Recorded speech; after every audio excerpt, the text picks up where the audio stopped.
Hello বন্ধুরা, নমস্কার। আমি গার্গী মুখার্জি। আজকে যে ভিডিওটা আমি তোমাদের সঙ্গে শেয়ার করছি, এই ভিডিওটার টপিক হচ্ছে power of imagination. Exactly power of imagination. তার আগে ছোট্ট করে বলে দিই এই ভিডিওটা কেন, কিসের উদ্দেশ্যে।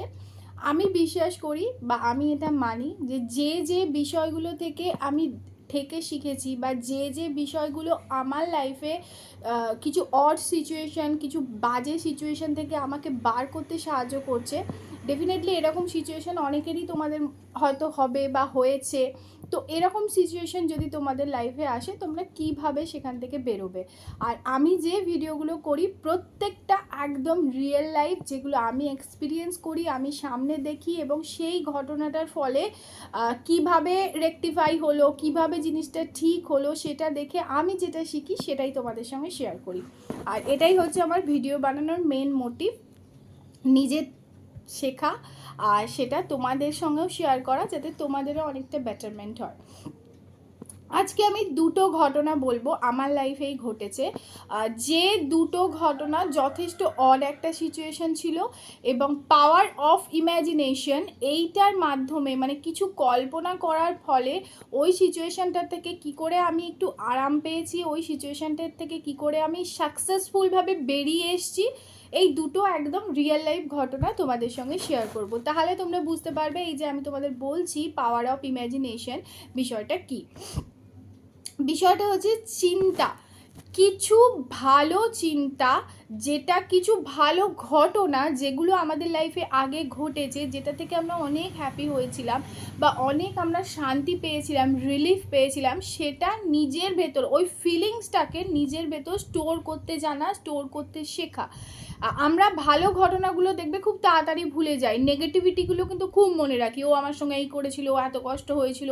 কিন্তু ভালো ঘটনাগুলো মনে রাখো, ভালো ঘটনাগুলো স্টোর করো, যাতে তুমি যে কোনো অড সিচুয়েশনের মধ্যে সেই ঘটনাগুলো যখন রিমেম্বার করবে, ওই সিচুয়েশানে তোমার কিছু হলেও আরাম ফিল হবে বা ওই সিচুয়েশান থেকে কিছুটা হলেও তুমি ভালোভাবে বেরিয়ে আসতে পারবে। এবার আসি ঘটনায়। প্রথম ঘটনাটা বলছি আমি।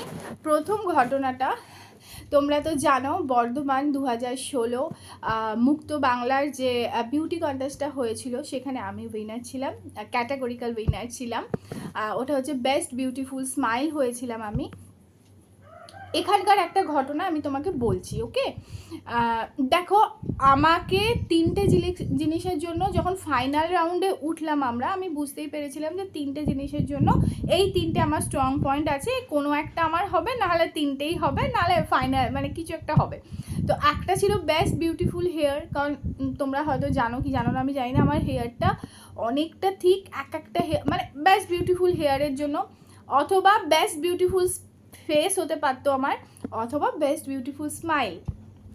ফাইনালি আমি বেস্ট বিউটিফুল স্মাইলই হয়েছিলাম, কিন্তু লাস্ট মোমেন্টে এটা হচ্ছিল না মানে আমার স্মাইল আসছিল না। ওকে, বলি ঘটনাটা, একটু অড লাগবে কিন্তু শোনো। দেখো, লাস্ট ফাইনাল রাউন্ডে যখন আমরা উঠলাম, আমি জানি সব আলোচনা তো শুনে বোঝাই যায়, পার্টিসিপেটরা বুঝতেই পারে কার কোনটা স্ট্রং পয়েন্ট। তো আমি তখনই বুঝলাম যে এই তিনটে স্ট্রং পয়েন্ট আমার আছে, কোনো একটা ডেফিনেটলি আমি হচ্ছি।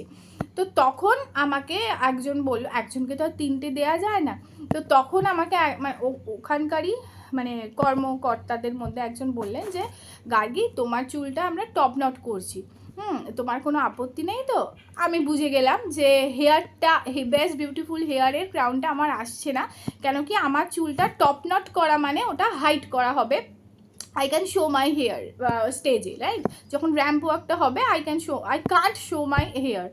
তো ওখানে আমার চুলটা টপ নট করা হবে। উনি বললেন, হ্যাঁ হ্যাঁ ঠিক আছে প্রবলেম নেই, কারণ আমার দুটো আরও স্ট্রং পয়েন্ট ছিল, best beautiful face, best beautiful smile. Okay, তো আর ঠিক আছে, আমার হেয়ার যদি টপ নট করার ফলে অন্য আরেকজন বেস্ট বিউটিফুল হেয়ারটা পায়, ইটস ওকে, আমি তো পাবো তো একটাই, ইটস ওকে। তিনটে স্ট্রং পয়েন্টের মধ্যে একটা হাইট করাই যেতে পারে। ওকে, তো ঠিক আছে, আমার চুল টপ নট করা হলো। তো তখন আমি বুঝলাম যে বেস্ট বিউটিফুল ফেস, যেটা আমার ভীষণ স্ট্রং পয়েন্ট ছিল, 100-এ 100 ছিল, তো ওটা সামহাও অন্য কাউকে দেওয়ার প্ল্যান চলছে, আলোচনা চলছে। হ্যাঁ, তো সে ডিজার্ভ কি ডিজার্ভ না আমি এই প্রসঙ্গে যেতে চাইছি না, বাট হ্যাঁ সেও যথেষ্ট সুন্দরী। একটা সুন্দরী হয়ে অন্য কাউকে যদি সুন্দরী না বলতে পারি, লানাতে এরকম সুন্দর হওয়াতে। হ্যাঁ, সে যথেষ্ট সুন্দরী, সে ডিজার্ভিং ক্যান্ডিডেট। তো আমার মনে হলো সামথিং আমার একজন কম্পিটিটর তৈরি হচ্ছে বেস্ট বিউটিফুল ফেসের জন্য। এবার আসি আসল পয়েন্টে, বেস্ট বিউটিফুল স্মাইল, যেটাতে আমি ক্রাউন পেয়েছিলাম, যেটাতে আমি উইনার হয়েছিলাম। তো এখানে কি হয়েছিল, স্টেজে যখন ফাইনাল র্যাম্প ওয়াক হবে, যিনি আমাদের গ্রুমিং করছিলেন যে স্যারটা, তো আমাকে বলে দিয়েছিল আমাকে হাসতে হবে, মানে একদম সাবলীলভাবে সেই হাসিটাই দিতে হবে যেটা ন্যাচারাল আমার। কিন্তু অত প্রেশার, অত চাপ, ওইরকম হাই হিল পরে ওইরকমভাবে হিট, আমার তখন আর হাসি পাচ্ছে না।